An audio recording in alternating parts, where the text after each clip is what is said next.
So today we're going to review the Eachine TrashCan 75. It came from Banggood. It comes in this box with a strap, so it's pretty handy to carry around, so you can throw it anywhere in your backpack. So the inside looks like this. It's a hard plastic. You can feel it. It's pretty hard. So even if you crash it inside your backpack, it will not damage anything.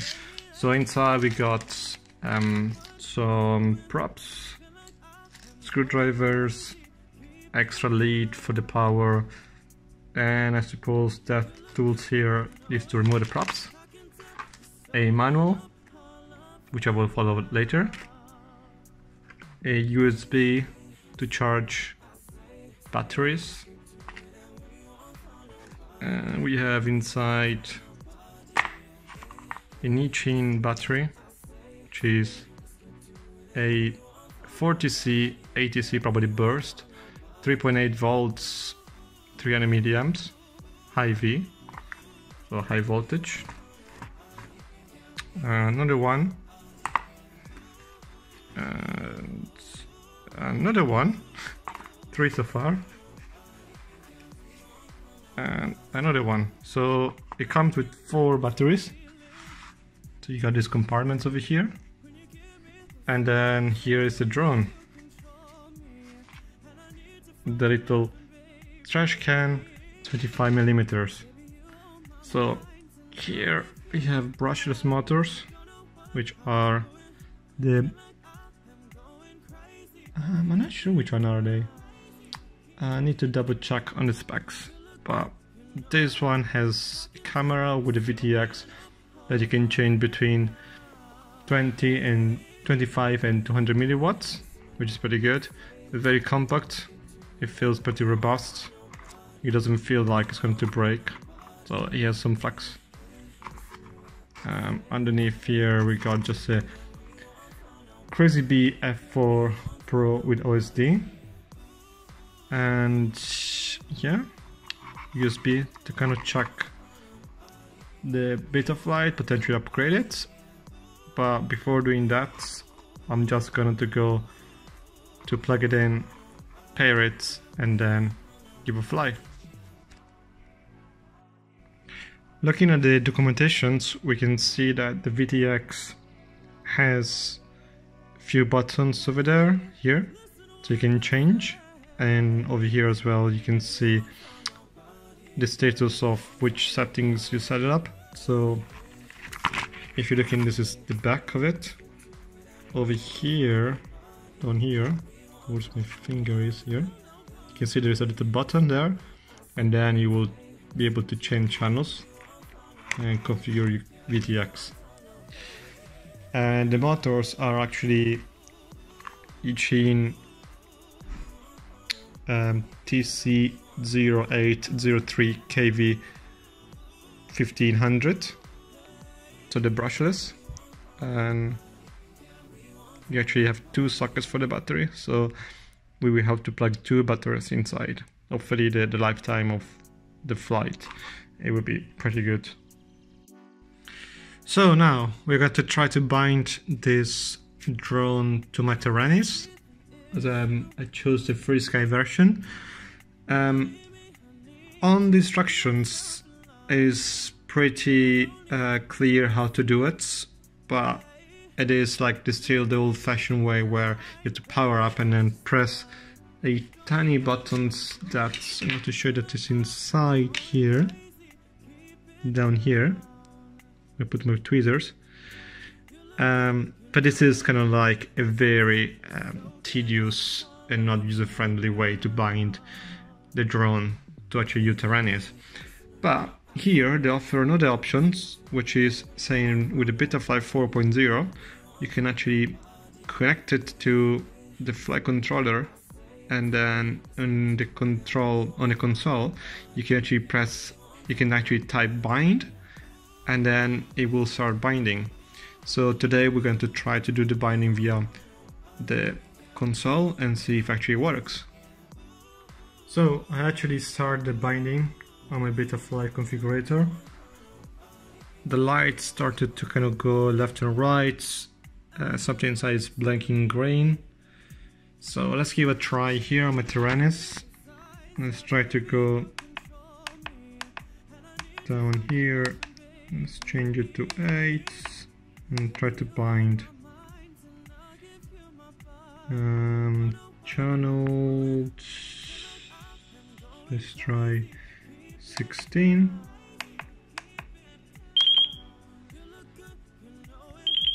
And still flashing away.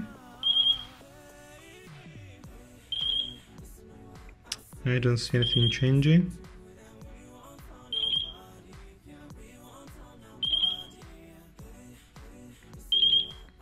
Okay, let's debug it and see what happens. Okay, so I restarted the binding again after flashing my Tyrannus with a non-European firmware, so which enabled the D8, and I successfully bind based on the documentation that they say here when it's at 2 flashing. So now let's start the binding and let's try to check. And this is the joystick. Yeah, so works. So now I just need to set the correct information there to double check the throttle is the throttle, which is already there, and then we can give a quick test. So it was already set the alarming switch on this one, and plus this one can be angle, so in the middle will trigger angle. And then now the Airmode, I can give it some power and it works. So let's give a try with FPV and see what it feels like.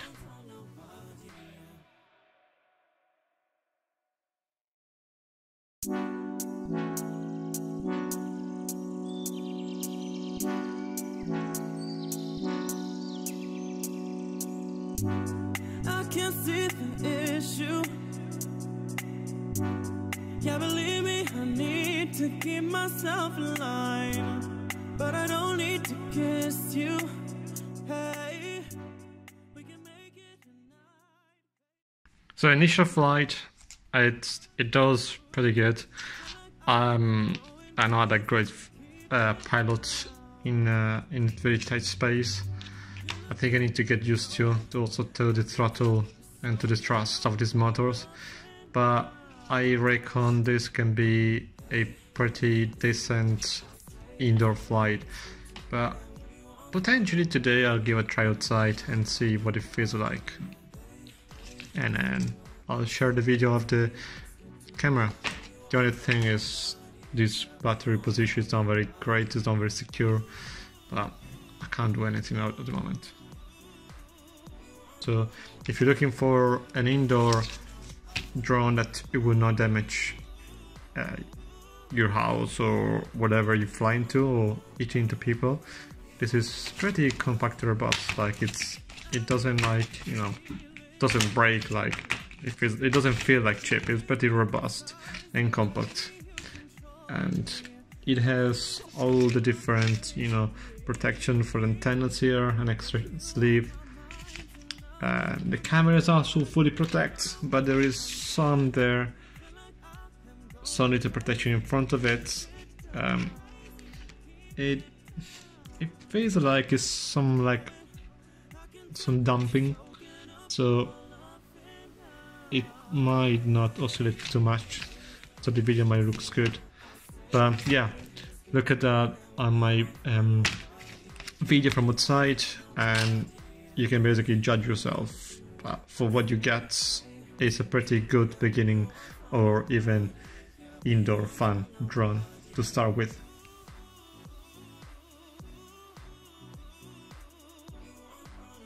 So here I tried to fly around in angle mode, but I couldn't really feel like that much of thrust, just because I think there is the angle of the tack is limited, as you know, in angle mode. But it did pretty well. It was pretty stable. Unfortunately, as soon as you cut the throttle, it's not like air mode that you can like you still have some prop spinning. So therefore I was trying to achieve something that was not achievable. But yeah, as you can see, it was I could control it pretty well and it worked fine.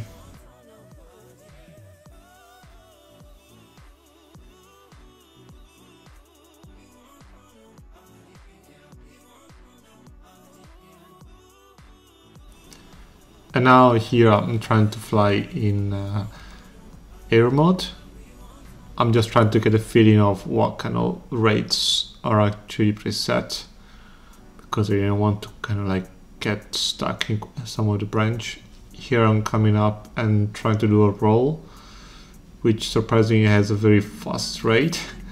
Therefore I kind of done 2 flips there. Once I got used to the rates, I tried to do a bit more of flying around, not too much of freestyling due to not be very used to this rate, and also it's been a while that I've been flown a drone. But you can see like it's a bit more aggressive now that it's in air mode. It has a bit more punch.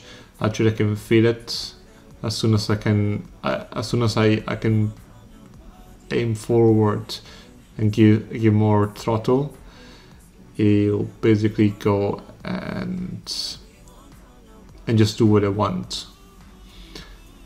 A great feature that I actually tried is the recover mode, when you basically are upside down and you can flip aux 3 and then you can flip over on the other side.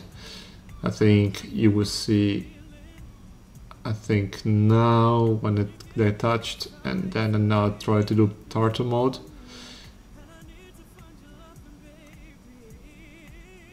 You will see now I'm flipped back just by using turtle mode, and now I'm flying back following the session.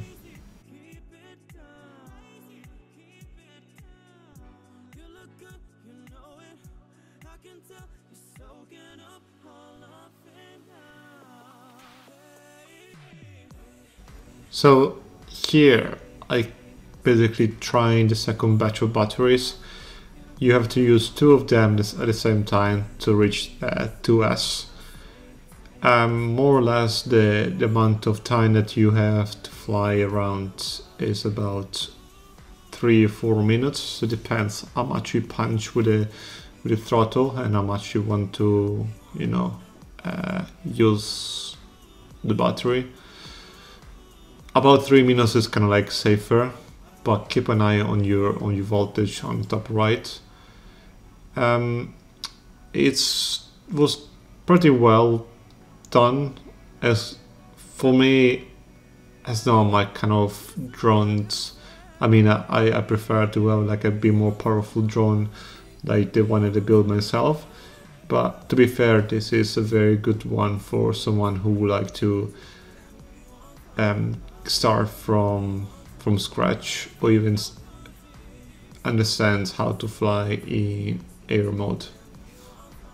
So say that is a pretty decent drone, and you can achieve what you probably want to aim for, but don't think that's going to be a super duper drone. It's just going to be good enough for you for indoor and a bit of outdoor in some situations. So if you want one of them, you can basically go on Banggood and you can find them with a different receiver, FreeSky, Spectrum, even without, and have fun. Yeah, believe me, I need to keep myself alive, but I don't need to kiss you. Hey, we can make it tonight, baby, that's just fine. Don't know what I'm doing, feel like